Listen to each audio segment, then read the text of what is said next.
Morning, everyone. I'm Isella, a physics professor at the Politecnico di Milano, and I would like to thank the organizer of this workshop for inviting me to give a seminar on the epitaxy of silicon germanium heterostructures.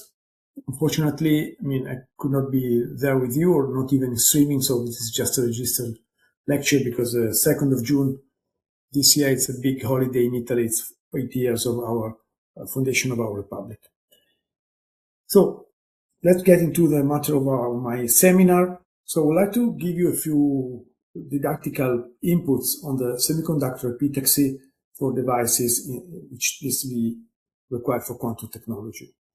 And this is an outline of the argument I will touch. So I will start with an introductory part with the structural and electronic properties of silicon germanium in their bulk form. Then move to silicon germanium heteroepitaxy, so quite a, let's say, an experimental part where I will show you which are the techniques and the challenges in growing the structure. And then we will talk about the relevant issue of the lattice mismatch between silicon and germanium, which gives some, say, problems in epitaxy, but also opportunities to engineer the band gap and the band structure of our devices through strain. And this would be actually the focus of the last part of my talk. So let's start with the general properties of silicon and germanium. So, silicon and germanium are both group 4 semiconductor. They just actually sit one on top of the other in the fourth column of the periodic table. And they both have the same crystal structure as a diamond. So a cubic FCC structure, which is characterized by this tetragonal coordination between near neighbors. And their band structure, it's similar, but with some relevant differences. So as in many semiconductors, the valence band shows some similarities. So we have the top of the valence band, which is characterized by 3 bands. In this calculation I've plotted here for silicon, you only see 2 because we don't consider at all spin-orbit interaction. In this one, you actually see all the 3 bands, which are give rise to the heavy hole and light hole band. And the conduction band in these 2 materials is quite different. So in silicon, they are both indirect gap material, but in silicon, the minimum of the conduction band sits in this so-called delta valley, which are, if we look at them here in this plot in the reciprocal space, we have a 6-volt degeneracy of this valley, which are located more or less 85% the distance between the gamma and the X point in the Brillouin zone. While in germanium, the minima are actually located in the L point, which are here at the border of the Brillouin zone along this 1-1-1 direction. And so we have, say, time for degeneracy for germanium and times for degeneracy for silicon. So what happens when we mix these 2 elements together and form an alloy? Well, the first good news is that actually, if you look at this phase diagram, that it is actually possible to form an alloy, because some materials, they just tend to form separate phases. So what this plot tells us is that essentially, if I take 50%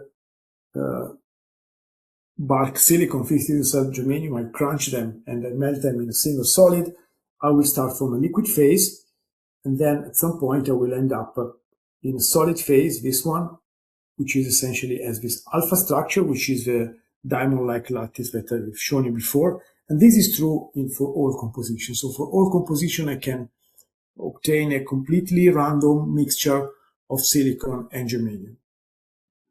How does the structural and electronic properties varies in this material? So this is a quite popular plot in silicon germanium community, X-ray measurements from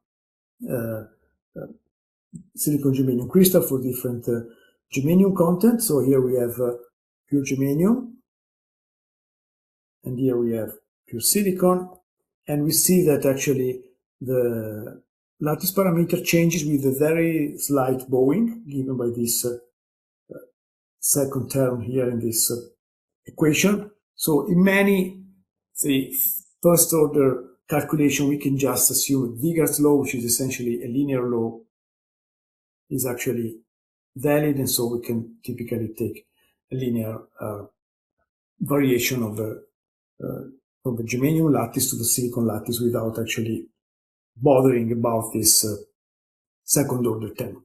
The relevant thing is that these two materials has quite different lattice parameters. So the lattice parameter of germanium is larger than the one of silicon. So from this plot, we read approximately 5.6 angstrom for germanium and 5.4 angstrom for silicon. So the relative difference in lattice parameter is approximately 4%, which we will see is actually a relevant number to actually understand the role of strain in this material.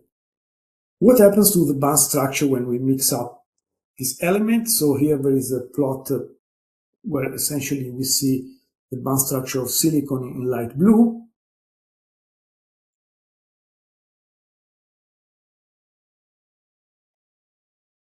Here, and the one of germanium in orange.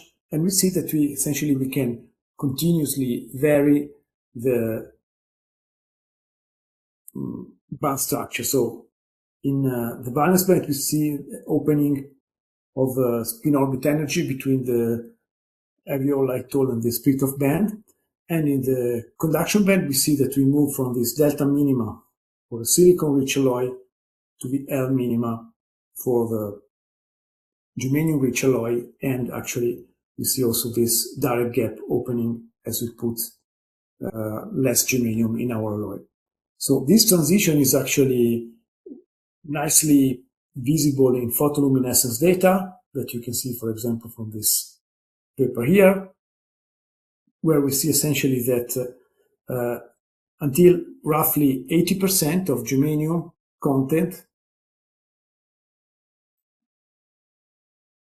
the material is actually what we call germanium-like, which means that the minima are in the L valleys,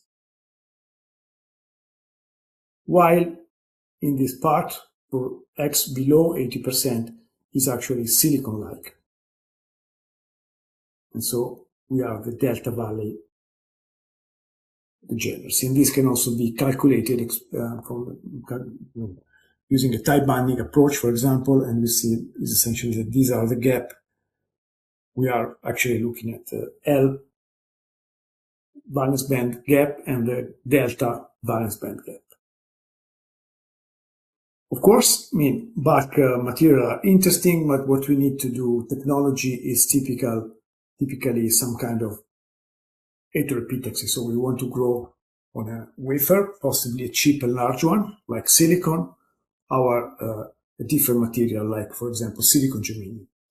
And to do this, we use epitaxial growth, which actually its definition contains this idea. So epitaxy comes from the old ancient Greek and means essentially AP means on top, and taxos is taxation, basically it's a rule.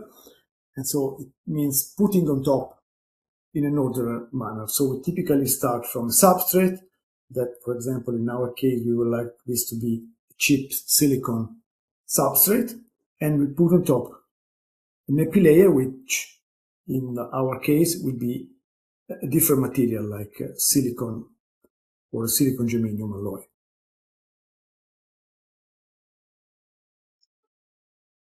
The workhorse to do this thing industrially is actually a technique called chemical vapor deposition, where essentially the elements, the atoms, which will then form our crystal, start in a gas form. So most common gases are silane, CH4, and germane, JH4. So you see that we maintain the tetragonal coordination that we have in the solid eventually. So let me go back to these plots. Also here you see that we have these four near neighbors connected to the central atom, and in the gas phase we essentially have the same kind of chemistry, but this time the 4 atoms are just hydrogen atoms. So, and what happens is that if we put this silane in contact with the hot substrate, essentially hydrogen will decompose. So part of the hydrogen will be pumped out of the chamber, part will stick also to the surface, but we will have also the incorporation of some atoms in our structure. And actually, the chemistry of silane and germane is not the only one. We can also use chlorinated gases with different content of chlorine for different processes, especially these are the gases used in selective epitaxy.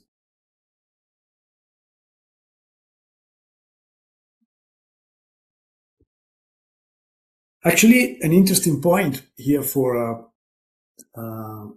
quantum technology is that for common application for making transistors, let's say, we use natural silicon and natural germanium. So they are, of course, highly purified because we don't want any impurity in our film, but the, let's say, isotopical distribution is the natural one. And this is actually a key point instead in quantum technology, because if you want to avoid noise coming from the interaction of the electron spin or hole spin with the nuclei of the surrounding element, we want to have also isotopes of silicon and of germanium, which are spinless. In the case of silicon, these are the 3 atomic masses we have, and silicon-28, which is the most abundant, 92%, has 0 spin, but silicon-29, which is the next one in terms of abundance, has spin 1/2. And so what actually happens is that we typically can enrich silicon and get just silane with silicon-28 isotope. And this is actually a technology that was developed for building the Avogadro sphere, so the sphere that we use to redefine the Avogadro's number. So essentially with the technology inherited from the enrichment of uranium for nuclear plants. In the case of germanium, the situation is kind of different. So we have more isotopes, but only one has actually a spin, quite a strong one, 9.5, this germanium-73. So here, instead of having just one of these species, it's far easier and also so less economically relevant to have depleted germanium. Okay, so we remove essentially germanium-73, and we are left with the remaining species. So it will not be, so we will have a variation of the atomic mass, but no spin interfering with our spin qubits. How does a CVD reactor looks like? Typically in an industrial environment, you have clusters of reactors. So these are different reaction chamber. And in the middle, you have a handler, a robot that takes the wafer from an input chamber, which is this part here, and distribute them in the different reactor. The reactor itself is a relatively simple tool, even though every quantity inside, so pressure, fluxes, temperatures, needs to be as uniform and as controlled as possible.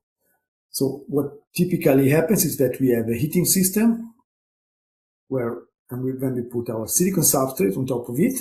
In this drawing, we imagine a shower head distribution of the gases, but it can also be just some input in the chamber. And we have a mass flow controller, which delivers the different gases. So for, let's say, basic process, we have silane, germane, phosphine, and diborane for the doping. So by controlling essentially pressure, temperature, and flux, we control the epitaxy of our system. There are typically, say, 2 regimes where one can work, which is nicely shown in this plot, where we see the growth rate in micrometer per minute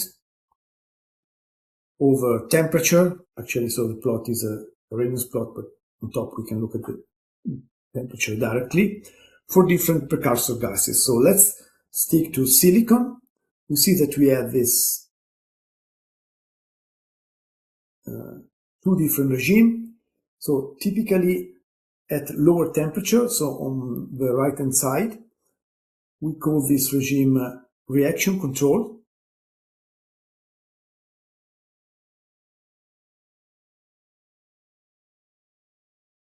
Meaning that the bottleneck of our deposition is essentially the reaction rate at the surface. So if the temperature is too low, at some point there will be no thermal energy to actually decompose the precursor gas, so the silane, so remove the hydrogen and incorporate silicon. And the other effect is that there will also be no energy to actually desorb the hydrogen here. So at some point my surface will be fully hydrogen terminated, and so there will be no dangling bond free for the silicon atom to stick.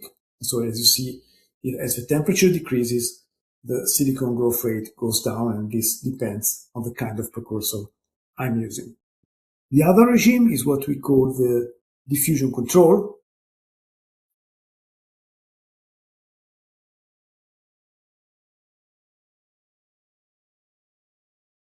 And essentially, what happens here is that now the thermal energy is enough to decompose every single molecule reaching the surface. And so now the deposition rate is set by how fast I can supply atoms to my wafer. So, which is the capacity of my master controller and the pumping speed of my system.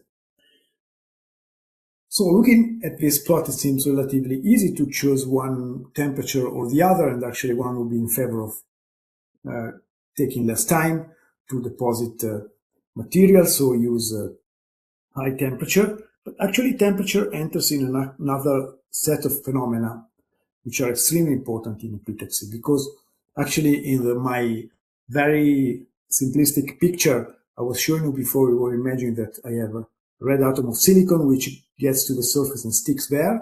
But actually this is not the case, because you have a number of phenomena: desorption, migration, and formation of island, nucleation of the film, which is what we like, and also interdiffusion into the silicon matrix, because we have seen before that germanium and silicon are perfectly miscible. So this is nice because we can have any composition of silicon germanium, but it means also there is always some thermodynamic driving force in forming an alloy instead of a pure material.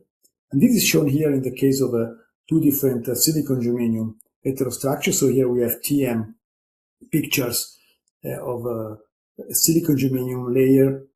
So this is silicon, this is silicon germanium, and this is again silicon. And you see that in this sample B, in this publication, growing at 550 degrees C, we can actually see the mass difference between these two materials. So we actually have the layer we like to have with some relatively sharp interfaces. If I increase the temperature by 100 degrees, essentially I only have one continuous silicon germanium alloys, because intermixing is taking place during the growth. So this poses a quest for technique where I can grow at relatively low temperature to avoid this interdiffusion.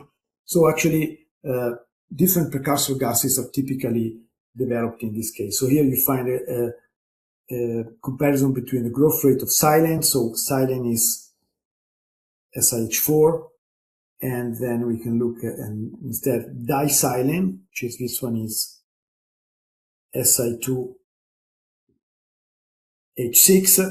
So it's a more unstable molecule, so it breaks at lower temperature, so it can be used to deposit at low temperature and avoid interdiffusion. Although this comes at the cost of a more complex production and, let's say, much lower shelf time of my gas.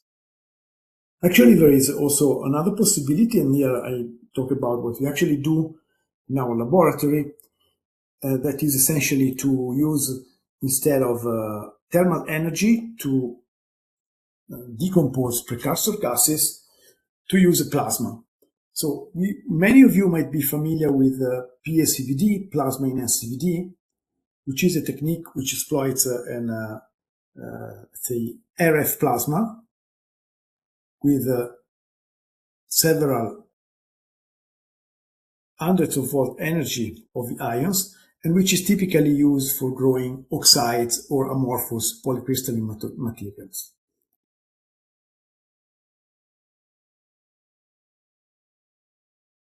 Okay. What we are talking about, this low energy plasma in SCVD, is instead a technique which uses a DC, a direct current plasma, which is actually very low energy of 10 eV, more or less. And so this means that this plasma is able to activate the precursor gases, which are the usual one of silicon, germanium, epitaxy, so germanium, silane, and so on.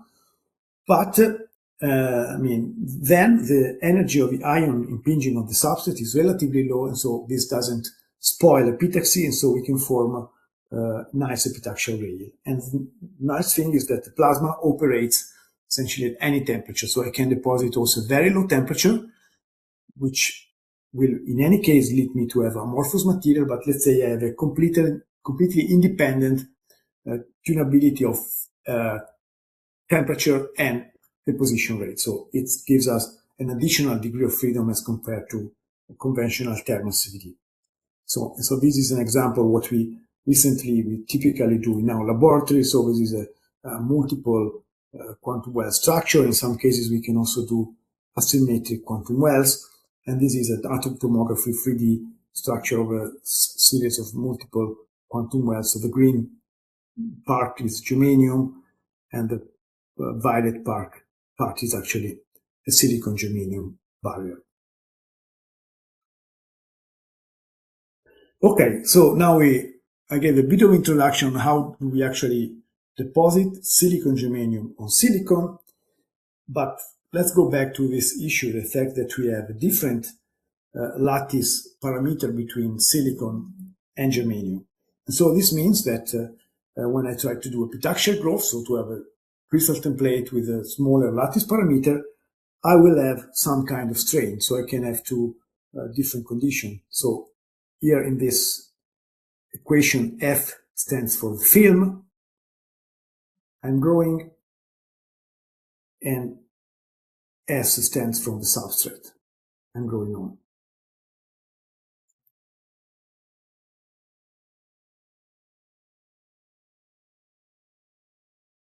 So let's suppose that I am growing silicon on a silicon germanium substrate. So in this case, the lattice parameter of silicon will be lower than the one of the substrate, lower than silicon germanium. So we'll have a situation like this one, where I have some tensile strain on the silicon film. Instead, if I now have, for example, germanium on a silicon germanium buffer, I will have exactly the opposite. So germanium will have a larger lattice parameter, so we'll end up with a compressive strain, which typically indicate with a negative sign. And actually, this strain, as we have in a common metallic spring, brings in some energy. So we can actually calculate the energy per unit area in a strained film given the mismatch. So E and 1 minus nu are just, let's say, elastic constant, and this is the thickness of a layer.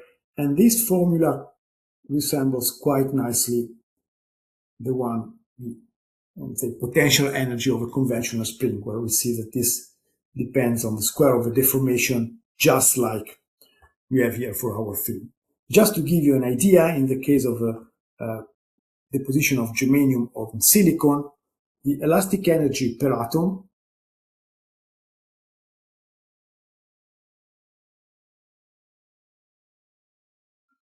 is of the order of 40 millielectron volt. So you can imagine that if you go from kBt and you increase the temperature, the Boltzmann energy becomes much larger than this value, something is going to happen because we are storing a lot of energy in our thing that needs to be released. So one thing that can happen is this one. So we can have a formation of this island. So we have essentially mobility of the atom on top of the surface of the germanium atom, which tends to cluster into this island. And they are actually being used also for a lot of studies. So this is an evolution in scanning tunneling microscopy on the morphology of this island. And you can also actually, so you put them, say, in a deterministic way, but etching your substrate before the deposition, and then you can actually put them where you want. This kind of phenomenon has also been used to produce nanowires, which have actually demonstrated the first qubit made of germanium. So what you see here is essentially a very long island, so elongated in one direction. So you see from this SEM picture, they take a nice crystallographic orientation, and then you can put gates on your system, and you can see, for example, Coulomb diamonds in this structure and trap your carriers inside the germanium island here.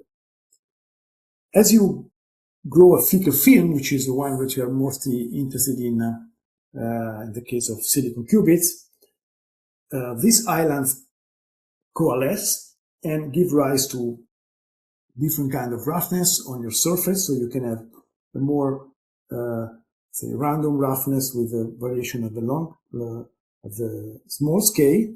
So this is typically the case of a silicon germanium layer with some constant composition.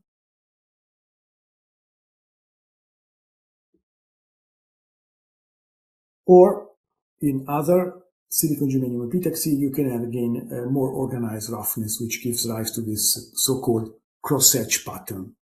But in any case, this is an effect that you don't have typically in silicon epitaxy, so you need to keep this roughness as small as possible or reduce it by means of chemical mechanical processing after the epitaxial growth.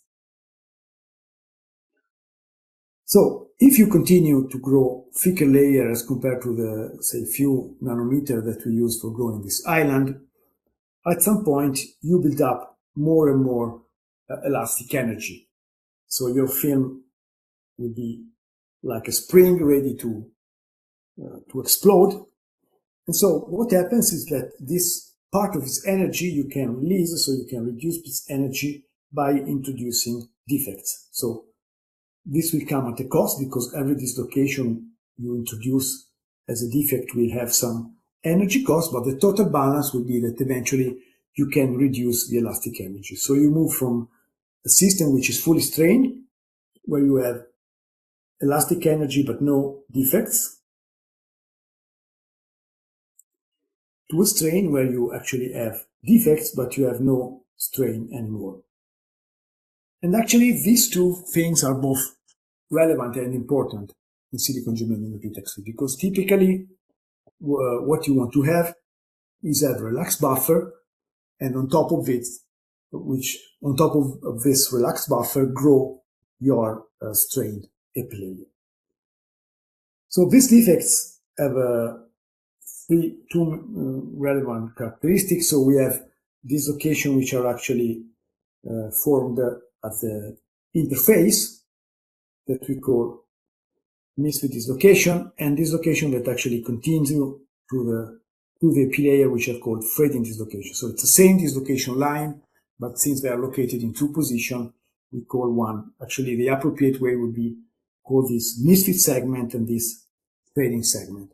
So the misfit segment is kind of unavoidable to have relaxation. Without misfit dislocation, we cannot have relaxation. The threading dislocation are actually not useful for relaxed strain, and so they actually just lowering the crystal quality of our system. Just to give you an idea, these are some TM images where we see misfit dislocation well located at the interface. And these are actually a cross-sectional view where we see the threading dislocation.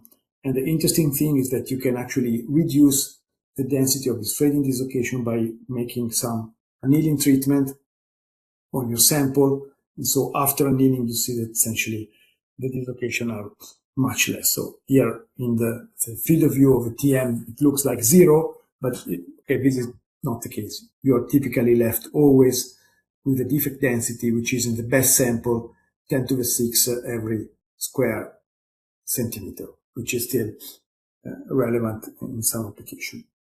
Okay. So to summarize, so we, in our growth, what happens is that we have some, say, initial phase where the material is completely pseudomorphic, so it has the same lattice parameter, so it is strained, and then relaxes plastically. And this happens at a particular critical thickness, which can be calculated, and you can see it in this plot. So here you see that if I grow, so the way we read this plot is the following. If I grow silicon, for example, on a relaxed buffer, which is 20% silicon germanium content,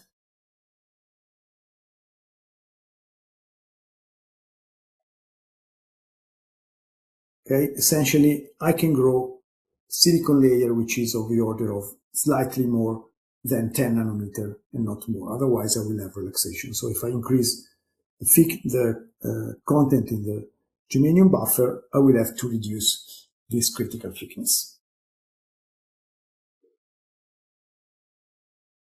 So we have seen that having a relaxed buffer is actually very important. Like you have essentially two kinds of relaxed buffer. One is a constant composition one,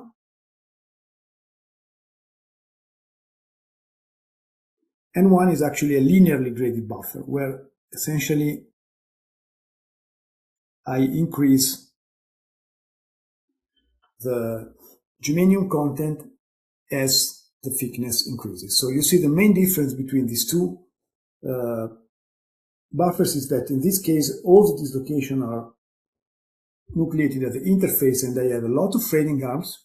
Here instead, the threading dislocations are distributed through the film itself, and I have far less threading dislocation in the top part. This is shown in this collection of data here, where we see the number of threading dislocation in constant composition layer for different germanium content, and this is this line here, while in the case of a relaxed buffer, we see that you have far less threading dislocation than in the previous case. So, for example, for the growth of silicon-based qubits, one use this kind of relaxed buffer where the germanium content is increased, let's say, in